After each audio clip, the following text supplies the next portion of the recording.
தொடர்ந்து அக்கினியினால் நிறைந்த சபையின் உடைய விளைவுகள் என்ன, அக்கினியினால் நிறைந்த சபை அதனுடைய தன்மைகள் என்ன, அதனுடைய ஆசீர்வாதங்கள் என்ன என்பதை உங்களோடு நான் பகிர்ந்து கொள்ள விரும்புகிறேன். ஒரு 3 குறிப்புகளை திரையில் பாருங்கள். அக்கினியால் நிறைந்த சபை உபவாசிக்கும், ஜெபிக்கும். உபவாசித்து ஜெபிக்கிற சபைதான் அக்கினியால் நிறைந்த சபை. ஆங்கிலத்திலே திரையில் பாருங்கள். A church on fire will fast and pray. இரண்டாவது, A church on the fire will be uncomfortable in the world. அக்கினினால் நிறைந்த சபை இந்த உலகத்தோடு கூட ஒத்து போகாது, அது வித்தியாசமாயிருக்கும். பேச்சில், நடத்தையில், காரியங்களில், ஆராதனையில். It cannot be with the worldly association. மாற்றி சொல்வேனேனால் uncomfortable, அது உலகத்தோடு கூட ஒத்து போகாத ஒரு சபை. இந்த உலகத்தில் பார்க்கிறோம், அநேக சபைகள் உலகத்தோடு ஒத்து போகிறது. உலக வேஷம், உலக ஆடம்பரம், உலகத்தினுடைய காரியங்கள். மூன்றாவது, ஒரு அக்கினினால் நிறைந்த சபை ஆத்துமாக்களை குறித்த பாரமுள்ள ஒரு சபை. பாருங்கள், A church on fire will care for soul. இதுதான் அக்கினினால் நிறைந்த சபையினுடைய தன்மைகள். இன்னைக்கு எல்லாரும் சொல்லிக் கொள்ளலாம், என் சபையில் அக்கினி இருக்கிறது, ஆவியான் இருக்கிறார். ஆனால் அவர் இருக்கிறாரா என்பதற்கு முதல் அடையாளம் ஆத்தும பாரம். இரண்டாவது, ஜபம், உபவாசம். மூன்றாவது, மாறுபட்ட வித்தியாசமான வாழ்க்கை. இதை குறித்த செய்திகளை உங்களோடு தொடர்ந்து பகிர்ந்து கொள்ள விரும்புகிறேன். முதலாவதாக, அக்கினினால் நிறைந்த ஒரு சபையில ஜபம் இருக்கும், உபவாசம் இருக்கும். இன்றைய திருச்சபைகளில் உபவாசங்கள் குறைந்திருக்கிறது. இன்றைய நவீன உலகத்தில் உபவாசங்கள் தேவையில்லை, ஜபங்கள் தேவையில்லை, ஒன்றுமே தேவையில்லை. எல்லாம் அவர் சிலுவையில் செய்து முடித்தார். தவறான ஒன்று. அன்பானுடைய இந்த திருச்சபைகளிலே உபவாச ஜபங்கள் குறைந்திருக்கிறது, ஜபங்கள் குறைந்திருக்கிறது. இன்றைக்கு பாருங்களேன், இந்த மியூசிக் கான்சர்ட்டுக்கு வருகிற மக்கள் ஜபத்துக்கு வருவதில்லை. ஜபம் என்று சொன்னாலே ஆட்கள் இல்லை. அதே வழியில் ஒரு மியூசிக் கான்சர்ட், ஏதோ ஒன்று, ஒரு கச்சேரி, திரளாய் மக்கள் போகிறார்கள். ஆனால் அக்கினினால் நிறைந்த சபையிலே உபவாசம் இருக்கும், அங்கே ஜபம் இருக்கும், கண்ணீர் இருக்கும், முழங்காடு இருக்கும். அதைத்தான் அதாவது தேவனை தேடுகிற உணர்வு அதிகமாக இருக்கும். இன்றைக்கு தேவனை தேடுகிற உணர்வு இல்லை. காரணம், வாழ்க்கையில தேவனுடைய அக்கினி இல்லை. எங்கே தேவனுடைய அபிஷேகம் இல்லையோ, எங்கே தேவனுடைய அக்கினி இல்லையோ, அங்கே தேவனை தேடுகிற அந்த இருக்காது. தேடுகிறார்கள், ஆனால் முழு இதயத்தோடு, முழு பலத்தோடு, முழு ஆத்துமாவோடு. ஏதோ தேவைக்காக தேடுகிற மக்கள் ஏராளம். 1 கொரிந்தியர் 7:5 இப்படி சொல்லுகிறது. அங்கே சொல்லப்பட்டிருக்கிறது, உபவாசத்திற்கும் ஜபத்திற்கும் தடை இல்லை. இந்த வார்த்தையை கவனிங்கள். அக்கினினால் நிறைந்த ஒரு குடும்பம், அக்கினினால் நிறைந்த ஒரு சபை, அக்கினினால் நிறைந்த ஒரு தனிமனித வாழ்க்கையிலே உபவாசத்திற்கும் ஜபத்திற்கும் தடையே இல்லை. இன்றைக்கு 1000 காரணங்களை சொல்லுகிறோம் உபவாசத்திற்கு. நம்முடைய வயது, சூழ்நிலை, வேலை, இவையெல்லாம் காரணம் சொல்லுகிறோம். உபவாசித்து ஜெபிக்கிற அந்த அக்கினி இருக்கும்போது, ஜெபிக்கிற அந்த பாரம் இருக்கும், கண்ணீர் இருக்கும், ஜபம் இருக்கும். தொடர்ந்து மத்தேயு 6:17 நீயோ உபவாசிக்கும் போது அந்த உபவாசம் மனுஷர்களுக்கு காணப்படாமல் அந்தரங்கத்தில் இருக்கிற உன் பிதாவுக்கே காணப்படும்படியாக உன் தலைக்கு எண்ணெய் பூசி உன் முகத்தை கழுவு. மத்தேயு 6:18 அப்பொழுது அந்தரங்கத்தில் பார்க்கிற உன் பிதா உனக்கு வெளியரங்கமாக பதிலளிப்பார். இதைத்தான் ஆரம்பத்தில் சொன்னேன். அக்கினினால் நிறைந்த வாழ்க்கையில உபவாசம் இருக்கும், கண்ணீர் இருக்கும், ஜபம் இருக்கும். எல்லாவற்றுக்கும் மேலாக அந்தரங்கத்தில் பிதா காணப்படும்படியான வாழ்க்கை இருக்கும். இன்றைக்கு அன்பானவர்களே, எல்லாரும் அரங்கத்தை தான் பார்க்கிற, வெளியரங்கமான வாழ்க்கை, ஷோ, பாடல், நடனம், இதெல்லாம் ஜனங்கள் பார்க்கிற அளவுக்கு பாராட்டுகிறார்கள். நல்லா பாடுறீங்க. ஆனால் திருமறை சொல்லுகிறது, அதாவது அக்கினியில் நிறைந்த ஒரு மனிதனுடைய வாழ்க்கையில பரலோகத்தில் இருக்கிற அந்தரங்கத்தில் இருக்கிற பிதா காணப்படும்படியாய். ஒரு சின்ன கேள்வி, உங்கள் செய்கைகள் யாருக்கு காணப்படுகிறது? உலகத்துக்கு காணப்படுகிறதா? அந்தரங்கத்தில் இருக்கிற உன் பிதாவுக்கு காணப்படுகிறதா? சற்றே அது யோசித்து பாருங்கள். அக்கினினால் நிறைந்த ஒரு மனிதனுடைய வாழ்க்கையில அன்பானுடைய பாரம் இருக்கும், கண்ணீர் இருக்கும். இதைத்தான் யாத்திராகமத்தின் புஸ்தகம் 34:28 இது மோசே குறித்து சொல்லப்பட்டிருக்கிறது. உன்னுடைய வாழ்விலே ஒரு அக்கினி இருந்தது. அதைத்தான் யாத்திராகமம் 3 வாசிக்கிறோம். அந்த எரிகிற முட்செடியின் நடுவிலே கர்த்தர் அவனுக்கு தரிசனமானார். அப்படியானால் தரிசனம் பெற்றவன், தேவனுடைய அபிஷேகத்தால் நிறைந்த ஒரு மனிதனுடைய வாழ்க்கையிலே யாத்திராகமம் 34:28 அங்கே அவன் அப்பம் புசியாமலும் தண்ணீர் குடியாமலும் இரவும் பகலும் 40 நாள் கர்த்தரோடு இருந்தான். இதான் a life with fire. திருமாசம் சொல்லி படிக்கிறேன். அதாவது அப்பம் புசியாமலும் தண்ணீர் குடியாமலும் இரவும் பகலும் 40 நாட்கள் கர்த்தரோடு இருந்தான். அது மட்டுமல்ல, அக்கினியால் நிறைந்த வாழ்க்கையிலே தேவன் வார்த்தைகளை அவனோடு பேசுவார். அந்த வசனம் சொல்லுகிறது, அவன் 10 கற்பனைகளாகிய உடன்படிக்கையின் வார்த்தைகளை பலகையில் எழுதினான். அப்படியானால் அக்கினினால் நிறைந்த வாழ்க்கையிலே தேவன் இடைபடுவார், தேவன் பேசுவார். அது மட்டுமல்ல, அப்படிப்பட்ட ஒரு மனிதனை ஜாதிகளுக்கு, ஜனங்களுக்கு, தேசத்திற்கு கர்த்தர் ஒரு பயனுள்ள பாத்திரமாய் மாற்றுவார். யோசித்து பாருங்கள், நான் வாசிக்கிற இந்த வேதம், இன்றைக்கு நாம் படிக்கிற இந்த வார்த்தைகள், இவை எல்லாமே அக்கினால் நிரப்பப்பட்ட மனிதர்களை கொண்டு தேவன் பேசினார். எனவேதான் திருமறை சொல்கிறது, அது புதிய ஏற்பாடானாலும் அது பழைய ஏற்பாடானாலும் அக்கினியினால் நிறைந்த தேவனோடு கூட உறவாடுகிற மக்களை கொண்டு பரிசுத்தாவின் மனிதர்கள் பரிசுத்தாவி ஏவப்பட்டு பேசினார்கள். அப்படியானால் அக்கினி நிறைந்த வாழ்க்கை உங்களுக்கு மட்டும் ஆசீர்வாதம் அல்ல, ஜனத்திற்கு, தேசத்திற்கு, ஜாதிகளுக்கு. அதே வேளையில அன்பானவர்களே, 1 யாக்கள் 19:8 சொல்லுகிறது, அந்த அக்கினால் நிறைந்த வாழ்க்கையில God will direct your paths. பல நேரங்களிலே பாதை தெரியவில்லை, எப்படி வாழ்வது? ஒவ்வொரு நாளும் புதிய புதிய சவால்கள், புதிய புதிய போராட்டம், அரசியல்வாதிகளால், ஆன்மீகவாதிகளால், இன்றைய உலகத்தில் இருக்கிற உறவுகளால், சொந்தங்களால். அப்படிப்பட்ட நேரங்களில் if you are fire of God, தேவனுடைய அபிஷேகம் இருக்குமானால், அக்கினி இருக்குமானால், God will direct you. தேவன் நடத்துவார். 1 ராஜாக்கள் புஸ்தகம் 19:8 வேதம் சொல்கிறது, அன்பானுடைய அன்றைக்கு எலியாவுக்கு பாடுகள், போராட்டங்கள், ஏசபேல், ஆகாப். ஆனாலும் வேதம் சொல்கிறது, அவன் எழுந்திருந்தான், புசித்தான், குடித்தான். அந்த போஜனத்தின் பலத்தினால் 40 நாள் இரவும் பகலும் ஓரே பெண்ணும் தேவனுடைய பர்வதம் மட்டும் நடந்து போனான். நான் இங்கே 2 காரியங்களை சொல்ல விரும்புகிறேன். If you R a fire of God, தேவனுடைய அபிஷேகம் இருக்குமானால், அந்த அக்கினி இருக்குமானால், அன்பானவர்களே, அந்த வார்த்தையை திரையில் பாருங்கள், தேவனுடைய பர்வதம் மட்டும். இன்றைக்கு அந்த தேவனுடைய வீட்டுக்கு வருவதே மிகப்பெரிய சவால். நல்ல சுகம் இருக்கிறது, நல்ல பலன் இருக்கிறது, நல்ல ஆரோக்கியம் இருக்கிறது, ஆனால் தேவனுடைய வீட்டுக்கு வர முடியல. காரணம், ஆவியானவர் இல்லை, அபிஷேகம் இல்லை, தேவனோடு கூட அந்த அக்கினி இல்லை.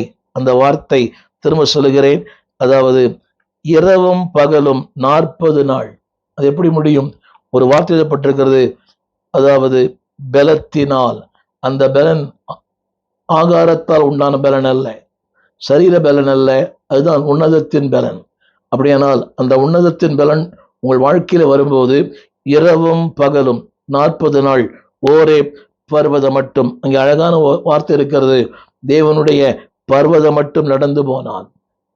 இதை சற்று மாற்றி சொல்வேனால், he was directed by God. எங்கே செல்ல வேண்டும், எப்பொழுது செல்ல வேண்டும், யாரிடத்துல செல்ல வேண்டும் என்பதை தேவன் உங்களுக்கு நடத்தி காட்டுவார். தேவனுடைய பர்வதம் மட்டும். இன்றைக்கு வாழ்க்கையிலே பாடுகள் வரும்போது நாம் மனிதனை நோக்கி ஓடுகிறோம். எலியாவுக்கு ஆகாபினால் பிரச்சனை, ஏசபேலால் பிரச்சனை, சத்துருக்களால் பிரச்சனை. ஆனால் வசனம் சொல்கிறது, தேவனுடைய பர்வதம் மட்டும். அப்படியானால் அக்கினினால் நிறைந்த வாழ்க்கையில தேவன் நடத்துவார். எங்கே செல்ல வேண்டும், பாதுகாப்பு, பராமரிப்பு, வாழ்வு. அது மட்டுமல்ல, அன்பானவர்களே, ஆரம்பத்தில் சொன்னது போல உங்களை கொண்டு ஜாதிகளை, ஜனங்களை, தேசங்களை கர்த்தர் அசைப்பார். எனவேதான் திருமறை சொல்லுகிறது, அன்பானவர்களே, அந்த அக்கினியின் தேவனால் நடத்தப்படுகிற வாழ்க்கை, தேவனோடு இருக்கிற அந்த உறவின் மேன்மை. எனவேதான் இசைக்காவின் வாழ்க்கையில கூட அந்த அக்கினி இருந்தனாலதான், அந்த அபிஷேகம் இருந்தனாலதான் அன்பானவர்களே, முடிந்து போன வாழ்க்கையை அவன் ஆரம்பித்தான். வேதம் படி சொல்கிறது, தேவனிடத்துல அவன் சுகம் பெற்றான், பலம் பெற்றான். ஒரு சின்ன கேள்வி, அன்பான தேவ பிள்ளைகளே, உடைய வாழ்க்கையிலே அந்த தேவனுடைய அபிஷேகம் உண்டா, அக்கினி உண்டா? இன்னைக்கு ஒரு மேற்போக்கான வாழ்க்கை அல்ல, ஆழமான, அளவிடப்பட முடியாத மேலான ஒரு வாழ்க்கையை நீங்கள் செய்யும் போது, அப்படியானால் இன்னொன்று சொல்ல விரும்புகிறேன், அந்த ஆவியானுடைய அபிஷேகங்களுக்குள்ள வரும்போது, அக்கினி வரும்போது, you will not compromise with the world. இந்த உலகத்தோடு கூட நீங்கள் ஒத்து போக மாட்டீர்கள். எனவேதான் 1 யோவான் 2:15 ஆவியான சொல்கிறார், உலகத்தில் உள்ளவைகளிலும் அன்பு கூறாதிருங்கள். ஒரு உலகத்தில் அன்பு கூர்ந்தால் அவனிடத்துல பிதாவின் அன்பு இல்லை. தேவனுடைய அபிஷேகம், தேவனுடைய த ஃபயர் ஆஃப் காட் வாழ்க்கை இருக்கும்போது you will not love the worldly things. இன்றைக்கு பாருங்களேன், திருச்சபைக்குள்ளே உலகம், உலக வேஷம், உலக ஆடம்பரம், உலக சம்பிரதாயம் எல்லாமே திருச்சபைக்குள்ளே. ஒரு சின்ன கேள்வி, அன்பானவளே, நீங்கள் உலகத்தில் அன்பு கூறுவையானால் இடத்துல பிதாவின் அன்பு இருக்காது. பிதாவின் அன்பு எனக்கு இல்லை என்றால் நான் ஒன்றையும் பெற முடியாது. திரும்ப திரும்ப உலகத்தில் எல்லாருடைய அன்பை விட பிதாவின் அன்பு மேலானது. மனிதர்கள் அன்பு மாறலாம், மாறிக்கொண்டே வருகிற உலகம். ஆனால் வேதம் சொல்கிறது அவனிடத்தில் பிதாவின் அன்பு இல்லை. நீங்க சொல்றோம் அன்பு கூறுவேன் இன்னும் அதிகமாய், அது பொய்யான ஒரு வாழ்க்கை. இன்னும் உலக ஆடம்பரம், உலக நேசம், உலகத்தினுடைய காரியங்கள் எதுவுமே மாறவில்லை. பட் ஸ்டில் அவன் சொல்றோம் அன்பு கூறுவேன். வேதம் சொல்லுகிறது தேவனுடைய அந்த அக்கினி, தேவனுடைய அந்த அபிஷேகம் இல்லை என்றால் உன்னிடத்துல பிதாவின் அன்பில்லை. சொல்லிக் கொள்ளலாம், பாடல் நிறைய பாடலாம், அன்பே ஆருயிரே பிதாவே எல்லாம் பாடலாம். ஆனால் தேவன் சொல்கிறார் you don't have love of God. அந்த தேவனுடைய அன்பு இருந்தால் தான் பாரம் வரும், ஊழியம் செய்ய முடியும். நிறைய பேருக்கு ஊழியம் செய்கிற எண்ணமே இல்லை, ஊழியம் செய்ய வேண்டும் உணரவே இல்லை. ஏன்னா தேவனுடைய அன்பு இல்லை. சரி யோசித்து பாருங்களேன், எங்கேயோ பிறந்து வளர்ந்த இந்த மேல்நாட்டு மிஷினரிகள் இந்த தேசத்தில் தங்கள் ஜீவனை தந்தார்கள். எத்தனையோ ஒரு வில்லியம் கேரி, எவ்வளோ தேவ மனிதர்கள் இந்த தேசத்தில் வந்து தங்கள் வாழ்க்கையை தங்கள் தியாகம் பண்ணினார்கள் ஆப்பிரிக்க நாடுகளில். அப்படின்னா த ரீசன், அதுக்கு என்ன காரணம் யோசித்து பாருங்கள். தேவனுடைய அன்பு இருந்தனால தான் மொழி தெரியாத, கலாச்சாரம் தெரியாத, அதாவது வாழ்க்கை அந்த ஆகாரங்கள் சரியில்லை, சூழ்நிலை சரியில்லை, ஆனாலும் தங்களை அதற்கென்று மாற்றிக்கொள்ளுகிற இந்த மிஷினரிமார்கள். காரணம் என்னவென்றால் ஒரே ஒரு காரணம், பிதாவின் அன்பு. எனவேதான் நாடு விட்டு நாடு வந்து, ஊரு விட்டு ஊரு வந்து, மொழி தெரியாம தேசத்துல மரித்த எத்தனையோ பேர், ஒரு ஐடாஸ் கடாஸ்கர் சொல்லிக்கொண்டே போகலாம். எவ்வளவு தேவ மனிதர்கள் இந்த பூமியிலே, இந்த இந்திய தேசத்துல வந்து மரித்து தங்கள் வாழ்க்கையை தியாகம் பண்ணியிருக்கிறார்கள். காரணம் என்னவென்றால் பிதாவின் அன்பு, த லவ் ஆஃப் காட். இரண்டாவது த ஃபயர் ஆஃப் காட். அக்கினினால் நிறைந்த ஒரு சபை, அக்கினினால் நிறைந்த வாழ்க்கை. ஆரம்பத்தில் சொன்னேன், they won't be comfortable with the world. இந்த உலகத்தோடு கூட அவர்கள் ஒத்து போக மாட்டார்கள். இதைத்தான் ஆரம்பத்தில் 1 யோவான் 2:15 சொன்னேன், உலகத்தில் உள்ளவைகளிலும் அன்பு கூற மாட்டார்கள். இன்றைக்கு அதுதான் ஆரம்பத்தில் சொன்ன வார்த்தை, அன்கம்ஃபர்டபுள் இன் த வேர்ல்ட். இன்னைக்கு சில சபைகளில் பாருங்களேன், பிரசங்கம் ரொம்ப ரொம்ப கடினம். ஒரு சின்ன கேள்வி, ஒரு வீட்டுக்கு போகிறோம், அந்த வீட்டில் we cannot be comfortable. வசதியெல்லாம் இருக்குது, ஆனால் ஆவியில் ஒத்து போல. அஸ் அ பாஸ்டர் சில வீடுகளுக்கு போகிறோம், அங்கே ரொம்ப நேரம் இருக்க முடியல. இதுக்கு பல காரணங்கள் உண்டு. அந்த தேவ பிரசன்னம், இந்த இருள். ஆனால் தேவனுடைய மகிமை இருக்குமானால் யூ வில் பி கம்ஃபர்டபுள். நான் கம்ஃபர்டபுள்னு சொல்றது வசதி இந்த இருப்பிடம் அல்ல, அந்த ஏசி வாகனங்கள் அதல்ல, ஆவியிலே. வேதம் சொல்லுகிறது if you are fire of God, தேவனோட அக்கினி உங்களுக்குள் இருக்குமேனால் you cannot compromise with the world. உலகத்தோடு நீ பாருங்களேன், ஆலயங்களில் அவள் போடுகிற உடைகள், அந்த அலங்காரங்கள் எல்லாமே. என்னுடைய காரணம் என்னவென்றால் அக்கினி, ஆவியானவர் இல்லை, அக்கினி இல்லை. எனவேதான் வேதம் சொல்லுகிறது, அன்பானவர்களே, 2 தீமோத்தேயு 2:4 அக்கினி இருக்குமேயானால், வேதம் சொல்கிறது 2 தீமோத்தேயு 2:4 பிழைப்புக்கு அடுத்த அளவழி சிக்கிக் கொள்ள மாட்டார்.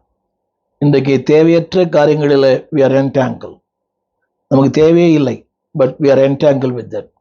இல்லை அன்பானவர்களே, நான் சொல்ல வந்த வார்த்தை, உண்மையான ஒரு அபிஷேகம் இருக்குமானால், அக்கினி இருக்குமானால், அது உங்களுக்குள்ளே கொழுந்து விட்டு எரியும். ஆத்துமாக்களை குறித்து, ஜனங்களை குறித்து, ஆலயத்தை குறித்து, அழிந்து போகிற மக்களை குறித்து. அது மட்டுமல்ல, ஒரு பாரம். ஆரம்பத்தில் சொன்னது போல பிழைப்புக்கு அடுத்த அலுவலையை சிக்கிக்கொள்ள மாட்டார்கள். இன்றைக்கு தேவையற்ற காரியங்களிலே நாம் ஈடுபடுகிறோம். நமக்கு எது தேவையோ அதை விட்டு விடுகிறோம். தேவையற்ற காரியங்கள். கடைசியாக உண்மையான ஒரு அபிஷேகம் அக்கினி இருக்குமானால் there will be a desire for souls. ஆத்துமாக்களை குறித்த ஒரு பாரம். ஆரம்பத்திலே சொன்னேன். இதைத்தான் திருமறை சொல்கிறது. பிழைப்புக்கு அடுத்த அலுவல்களிலே இன்றைக்கு தேவையற்ற காரியங்களில் ஈடுபடுகிறோம். ஆனால் தேவையான ஒன்று ஈடுபடுவதில்லை. ஆண்டவர் அழகாக சொன்னார், தேவையானது ஒன்றே. மரியாள் தன்னை விட்டு ஈடுபடாத நல்ல பங்கை தெரிந்து கொண்டாள். இன்றைக்கு எது நல்ல பங்கு என்பதே மக்களுக்கு புரியவில்லை. தேவையற்ற காரியம், தேவையற்ற வாழ்க்கை. என்னை கேட்டுக்கொண்டிருக்கிற அன்பு தேவ பிள்ளையே, அந்த ஒரு பாரம், வசதி இருக்கலாம், வாய்ப்பு இருக்கலாம், ஆனால் the desire for the souls, 142 சங்கீதம் 4 அந்த வார்த்தை சொல்லப்பட்டிருக்கிறது. என் ஆத்துமாவை விசாரிப்பார் ஒருவரும் இல்லை. இது ஒரு பக்தனுடைய குமரல். என் ஆத்துமாவை விசாரிப்பார். காரணம் என்ன தெரியுமா? பாரம் இல்லை. ஒரு பழைய பாடல், பாரம் இல்லையோ பாரம் இல்லையோ. அந்த தேவனுடைய அபிஷேகம் இருக்குமேயானால், அக்கினி இருக்குமேயானால், இன்னைக்கு வெளிப்புறமான காரியங்களுக்கு முக்கியத்துவம் கொடுக்கிறோம். ஆனால் தேவன் சொல்லுகிறார், அந்த அபிஷேகம், அந்த அக்கினி இருக்கும்போது there will be a desire for the soul. ஆத்துமாக்களை குறித்த ஒரு பாரம். இதைத்தான் ஆதி திருச்சபையிலே செய்தார்கள். மார்க்கு 16:20 அவர்கள் புறப்பட்டு போய் எங்கும் பிரசங்கம் பண்ணினார்கள். எங்கும் புதிய மக்கள், புதிய மொழி, புதிய கலாச்சாரம், புதிய ஜனங்கள். எங்கும் they don't know the people. அவர் யார், அவர் ஜாதி என்ன, அவர் சம்பிரதாயம் என்ன, ஒண்ணுமே தெரியாது. எங்கும். அடுத்த வார்த்தை, அவருடைய விளைவு என்ன? கர்த்தர் அவர்களோடு கூட கிரியை நடப்பித்தார். தேவன் அக்கினி இருக்குமானால், அந்த அபிஷேகம் இருக்குமானால், அது மட்டுமல்ல, அந்த அபிஷேகம், அந்த அக்கினி இருக்குமானால், அவர்களால் நடந்த அடையாளங்களாலே வசனத்தை அவர் உறுதிப்படுத்தினார். என்னை கேட்டுக்கொண்டிருக்கிற அன்பு தேவ பிள்ளையே, தேவனுடைய அக்கினி இருக்குமானால் there will be a desire for souls. ஆத்துமாக்களை குறித்து பிரசங்கம் பண்ற ரொம்ப ஈஸி. ஒரு சின்ன கேள்வி, உங்கள் பிரசங்கத்துக்கு பீடத்துக்கு வெளியே எத்தனை பேர் ஆதாயம் பண்றீங்க? பலிபீடத்தில் பிரசங்கம் பண்ற easy, but winning a soul, ஒரு தனிப்பட்ட நபரை ஆதாயம் பண்ணுவது மிகப்பெரிய கிருபை. அதுக்கு பாரம் வேணும், அதற்கு அபிஷேகம் வேணும், அக்கினி வேணும். கடைசியாக சொல்லி முடிக்க விரும்புகிறேன். அபிஷேகம் பெற்ற சபை எப்படி இருக்குன்னா, தேவனுக்கென்று பெரிய காரியங்களை செய்வார்கள். they will do great things for God. நான் ஒரு 5 காரியம் சொல்லுகிறேன். Number 1, they will do great things for God. அது அக்கினி இருக்கும், அபிஷேகம் இருக்கும்போது the manifestation of God will revealed. அந்த வசனத்தை நீங்க படித்து பாருங்கள். கர்த்தர் வசனங்களை உறுதிப்படுத்தினார் அடையாளங்களாலே, அற்புதங்களாலே. God will work in you and God work through you. உன்னிலே கிரியை செய்வார், உன் மூலமாய் கிரியை செய்வார். ஒரு 5 காரியங்கள். தேவனுடைய அக்கினி இருக்கும்போது they will accomplish great things. பெரிய காரியம் செய்வீர்கள். நம்பர் 1, ஜனங்கள் மனம் திரும்புவார்கள். நம்பர் 2, ஜனங்கள் உங்களை தேடி வருவார்கள். 3வது, தேவனோடு சேர்க்கப்படுவார்கள். 4வது, அன்பானவர்களே, சக மனிதர்களோடு கூட நல்ல உறவு இருக்கும். 5வது, ஜெபங்கள் கேட்கப்படும். இதை திரையில் பாருங்கள். people getting saved. ஜனங்கள் மனம் திரளாய் வருவார். தேவனோடு கூட ஒப்புரவு ஆகுவார்கள். தேவனோடு கூட இணைக்கப்படுவார்கள். தேவனோடு கூட இணைக்கப்படுவது மட்டுமல்ல, சக மனிதனோடு இணைக்கப்படுவார்கள். ஜெபங்கள் பதில் கேட்கப்படும். நாளில் செய்தியை கேட்டுக்கொண்டு அன்பு பிள்ளையே, உன்னுடைய வாழ்க்கையிலே தேவனுடைய அக்கினி உண்டா? உன் திருச்சபையில் தேவனுடைய அக்கினி உண்டா? அன்றைக்கு அக்கினிமயமான நாவுகள் அவள் மேல் அமர்ந்தது. இன்றைக்கு பாடல் இருக்கிறது, எல்லாம் இருக்கிறது, ஆனால் அபிஷேகம் இல்லை, ஆவியானவர் இல்லை, பரிசுத்த அக்கினி இல்லை. நாளில் நம்மை நாம் உணர்வோம். எல்லாம் மாடர்ன் டெக்னாலஜி, எல்லா நவீன உபகரணம் எல்லாம் இருக்கிறது, ஆனால் இருக்க வேண்டிய ஒருவர் இல்லை. ஆண்டவரை பார்த்து, ஆண்டவரே, என்னுடைய சபை அக்கினி நடந்த சபையாய், உங்களுடைய வாழ்க்கை அக்கினி நிறைந்த ஒரு வாழ்க்கையாய் மாற அர்ப்பணிக்கிறோம். ஜெபிப்போமா? ஜெபிப்போம். வானத்தையும் பூமியும் படைத்த நல்ல ஆண்டவரே, இந்த அருமையான வேலைக்காக நன்றியோடுமை துதிக்கிறோம். தேவனே, எங்களுடைய ஆராதனைகள் ஒரு பாரம்பரியமாய், ஒரு பழக்கத்தின்படி அல்ல ஆண்டவரே. த ஃபயர் ஆஃப் காட், தேவ அக்கினி, தேவனுடைய அபிஷேகம் எங்களுடைய ஆராதனைகளிலே காணப்படட்டும். தகப்பனே, இரக்கம் செய்யும். ஆவியானவர் அக்கினி இருக்கும்போது பாரம் இருக்கும். அக்கினி இருக்கும்போது ஜனங்கள் ரட்சிக்கப்படுவாங்க. அக்கினி இருக்கும்போது ஒரு மாறுபட்ட வாழ்க்கை வாழ்வோம். தேவனே, அந்த டிசைரிங் ஃபார் சோல்ஸ், ஆத்துமாக்களை குறித்த பாரம், ஆத்துமாக்களை குறித்த எண்ணம் தேவரே எங்களுக்கு கட்டளையிட வேணும் என்று ஜெபிக்கிறோம். ஒவ்வொரு சபையும், ஒவ்வொரு தனி மனிதர் வாழ்க்கையும், ஒவ்வொரு குடும்பங்களும் அக்கினினால் நிறைந்த வாழ்க்கையை தாரும். உம்முடைய அன்பின் கரங்களிலே தாழ்த்துகிறோம். உம்முடைய நாமம் மையப்படட்டும். நன்மைகளால் நிரப்பும். ஆண்டவர் இயேசுவின் நாமத்தில் நல்ல பிதாவே, ஆமென். அன்பான தேவ பிள்ளைகளே, அக்கினியால் நிறைந்த ஒரு வாழ்க்கை உங்களுடைய வாழ்க்கை, என்னுடைய வாழ்க்கையிலும் அந்த ஃபயர் ஆஃப் காட் அது இருக்கும்போது தேவையில்லாத குப்பைகள், அசுத்தங்கள், தேவனுக்கு விரோதமான எல்லாம் சாம்பலாகும்.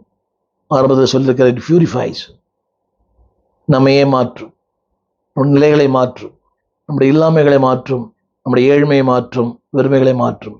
இப்படிப்பட்ட வாழ்க்கை வாழ விரும்புங்கள், ஜெபியுங்கள், வாஞ்சியுங்கள். தேவன் அப்படியே செய்வார். God bless you. நான் நம்புவேன் உம்மை மட்டுமே, என் வாழ்வின் நம்பிக்கையே நீதானையா. நான் நம்புவேன் உம்மை மட்டுமே, என் வாழ்வின் நம்பிக்கையே நீதானையா. என் ஜீவநாட்களெல்லாம்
நம்பிக்கை வேற எதுவும் இருக்க முடியாது.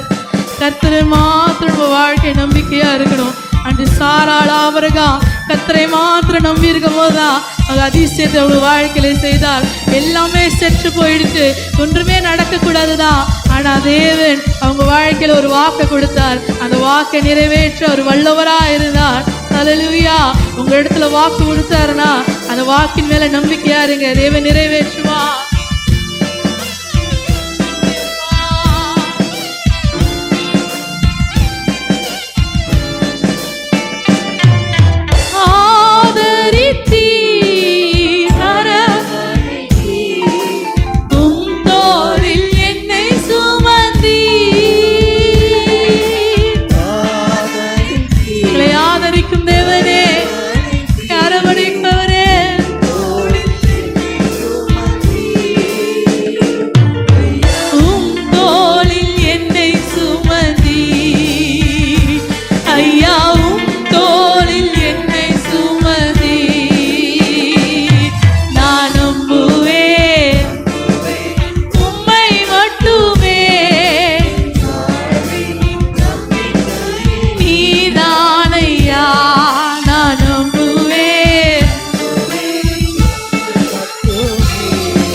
கையிடப்பட்டவனும் கைவிடப்பட்டதும் ஒருவரும் கடந்து வரும் நடவாதும் இருந்தாலும் ஆனாலும் உன்னை நித்திய மாட்சிமையாவும் தலைமையா இருக்கும் மகிழ்ச்சியாயும் வைப்பேன் என்று கர்த்தர் வாக்கு கொடுத்திருக்கிறார்.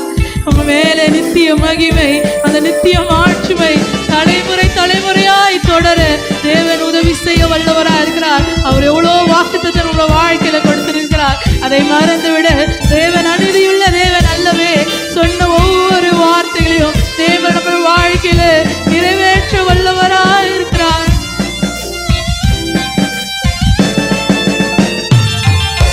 சோதனையோ வேதனையோ ஏசையா உம்மை நம்புவேன்.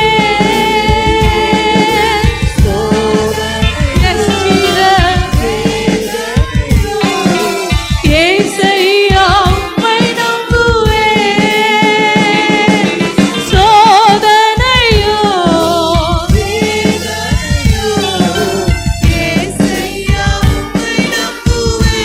வாழ்க்கையில வர சோதனை எல்லாம் சோதனையோ ஏசையா உம்மை நம்புவேன். ஏசையா உம்மை நம்புவேன்.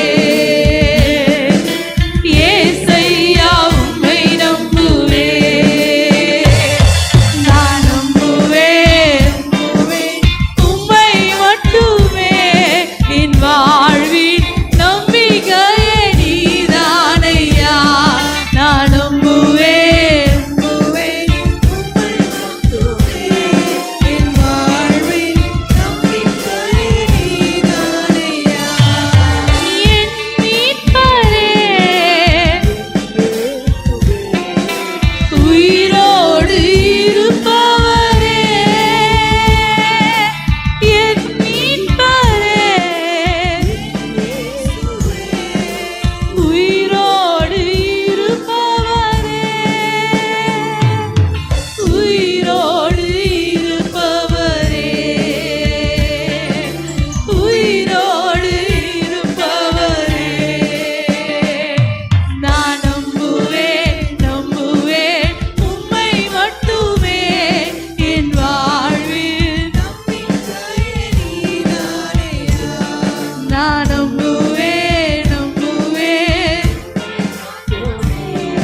என் வாழ்வில் நம்பிக்கையே நீதானையா.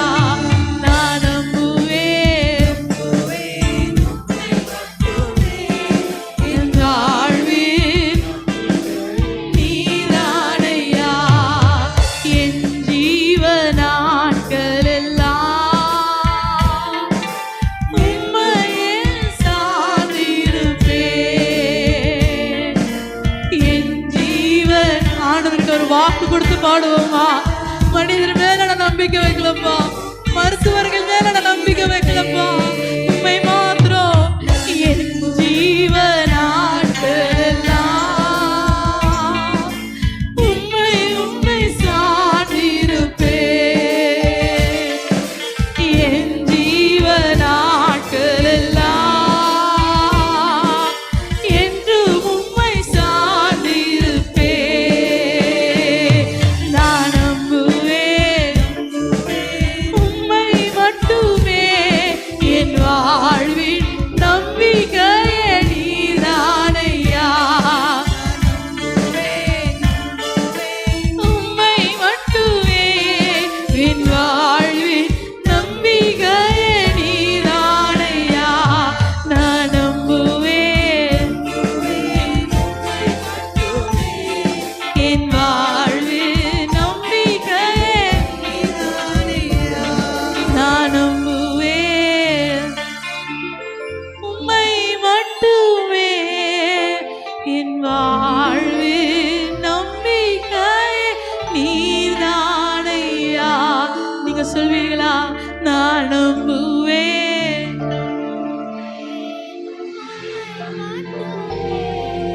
என் வாழ்வின் நீதானையா. எங்கள் விலாசம் போதகர் ஸ்டீஃபன் தேவகுமார், திறந்த வாசல் சபை, நம்பர் 65, பரமானந்த தெரு, 7 கிணறு, சென்னை 600001. தொடர்புக்கு 9841839287. மேலும் 0443183330. எங்கள் மின்னஞ்சல் stephenopendor@gmail.com. எங்கள் தேவ செய்திகளை யூடியூப் சேனலில் பார்த்து பயனடையுங்கள். தேவன் உங்களை ஆசீர்வதிப்பாராக.